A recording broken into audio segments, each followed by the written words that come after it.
Crônicas do Amanhecer, por Feijão, Centro Espírita Allan Kardec. Balneário Gaivota, 19 de fevereiro de 2018. Passei por exorcismo, diz modelo e atriz trans que fez Mulher Maravilha, parte 1.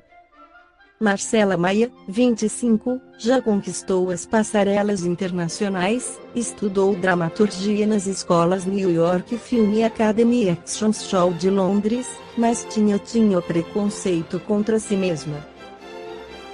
Aos 19, despontou como modelo e estrelou editoriais de revistas famosas, até fazer uma participação no filme Mulher Maravilha, na pele de uma amazona. Transsexual, a mineira viu seu corpo mudar quando passou pelo processo de redesignação de sexo em 2012, sem que ninguém soubesse, durante viagem à Tailândia. Até 2017, falar sobre o tema era algo que a modelo e atriz evitava. Tinha preconceito comigo mesma, não me aceitava e temia perder oportunidades de trabalho. E por ter passado por várias sessões de exorcismo durante a adolescência, acabei me bloqueando, conta ela, que cresceu em um lar evangélico. Nada disso tirou o brilho de Marcela, que esteve nas páginas de Vogue Itália, Harper's Bazaar, Elegant Magazine e Pose Magazine, além de desfilar nas semanas de moda de Londres e Milão. Mas a juventude de Marcela foi marcada por experiências negativas. Lembro que uma vez, com 14 anos, voltei da escola, me colocaram no meio de um círculo com várias pessoas da igreja em volta e elas começaram a fazer orações para expulsar o demônio do meu corpo. Por um bom tempo acreditei que tinha algo errado comigo. Não havia exemplos, alguém para conversar, e me martirizava. Não era só algo de não se reconhecer socialmente, mas também de não ser aceita no círculo familiar. Hoje, com o entendimento sobre quem eu sou, minha mãe pediu perdão por ter feito eu passar por isso e me dou bem com a minha família. Além das dificuldades de autoaceitação, Marcela também precisou lidar com a separação dos pais, quando ela tinha 5 anos, e com a mudança de Juiz de Fora, MG, para Brasília, onde foi morar com a mãe. Aos 12 anos, ao não se reconhecer em seu corpo, mas ainda sem entender sua verdadeira identidade, a jovem se assumiu como homossexual para a família. Nessa época fui morar com a minha avó e fiquei lá até os 16, porque lidar com a minha homossexualidade em casa era complicado. A partir daí comecei a trabalhar como ambulante para juntar dinheiro, ajudar em casa e comprar as minhas coisas. Mas logo surgiu a oportunidade de me tornar olheira da Mega Model em Brasília.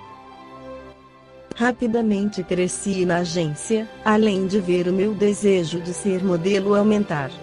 Em casa, o clima é de paz. Minha transição corporal ajudou a minha mãe a entender quem eu sou de fato. Quando retornei do exterior, tive que trabalhar com eles esse processo de aceitação, de fazer com que substituíssem as fotos de quando era Marcelo pelas atuais e passassem a me chamar de Marcela.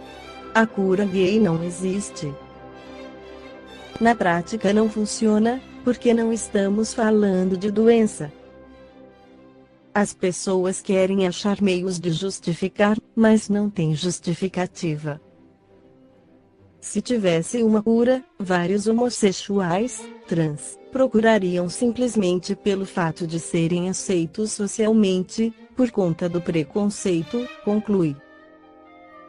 Apesar de frequentar alguns cultos com sua família quando está em casa e se considerar uma pessoa evangélica inclusive, foi batizada, atualmente a mineira tem um guru espiritual. Por muito tempo fiquei com medo do fogo do inferno, mas vejo quanto Deus é bom comigo e agradeço todos os dias por isso, afirma ela, que compreendeu que é uma pessoa como todas as outras. O psicólogo espírita Jorge Andréa, em seu livro Forças Sexuais da Alma, esclarece que o transexualismo representaria, em nosso conceito, exclusivamente os casos em que o fenótipo, a genitália e componentes hormonais estivessem relacionados com determinado polo sexual do corpo físico. Não haveria desvio de qualquer natureza, os órgãos genitais externos corresponderiam à sua expressão. Apesar dessas conotações, dentro da aparente normalidade, haveria modificações psicológicas, isto é, as atitudes emocionais do indivíduo teriam correspondência com o polo sexual oposto em graus variáveis.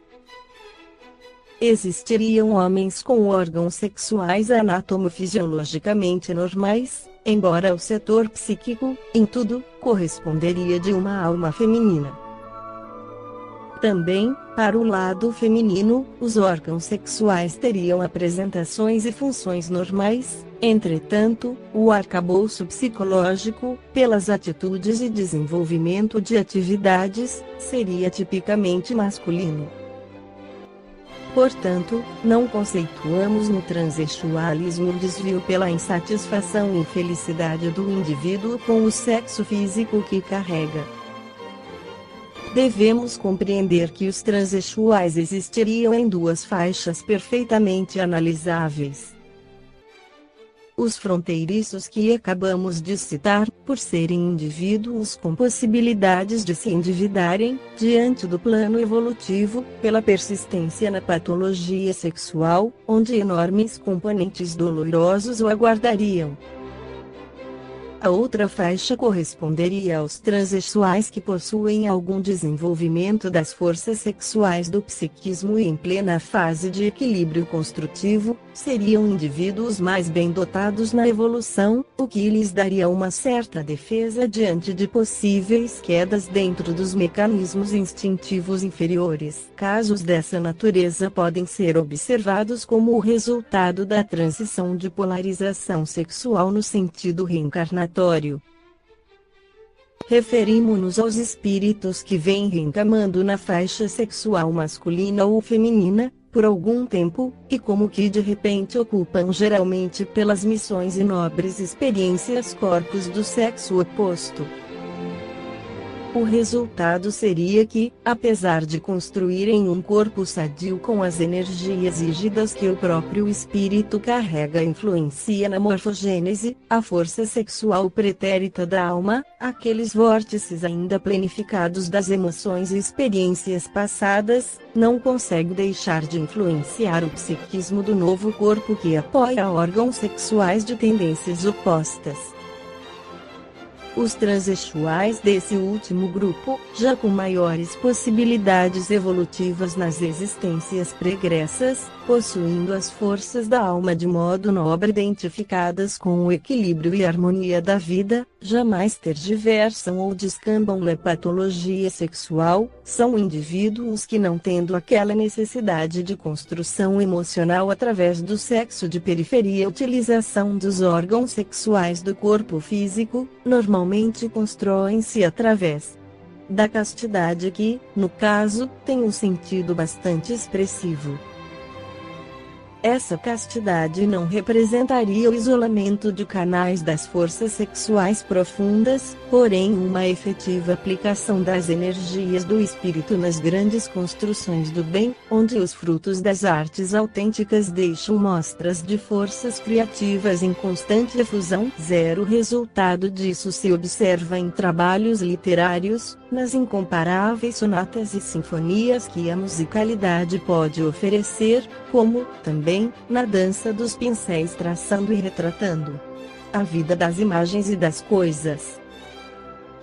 Muitos desses artistas, das letras, da música ou da pintura, podem situar-se nessa posição, derivando nas realizações autênticas os filões de ouro que as forças internas do espírito possuem. É como se deixassem o sexo de periferia temporariamente apagado, sem atividade funcional, apenas utilizando outros canais criativos e mais expressivos, pela regimentação da sexualidade espiritual. Nesta posição, a castidade será sempre construtiva. Porém, quando houver o isolamento sexual, por pieguismos, fanatismos ou conceituação pouco feliz de caráter religioso e sem substituição por outras fontes dinâmicas, a castidade será destrutiva e sem escopo útil.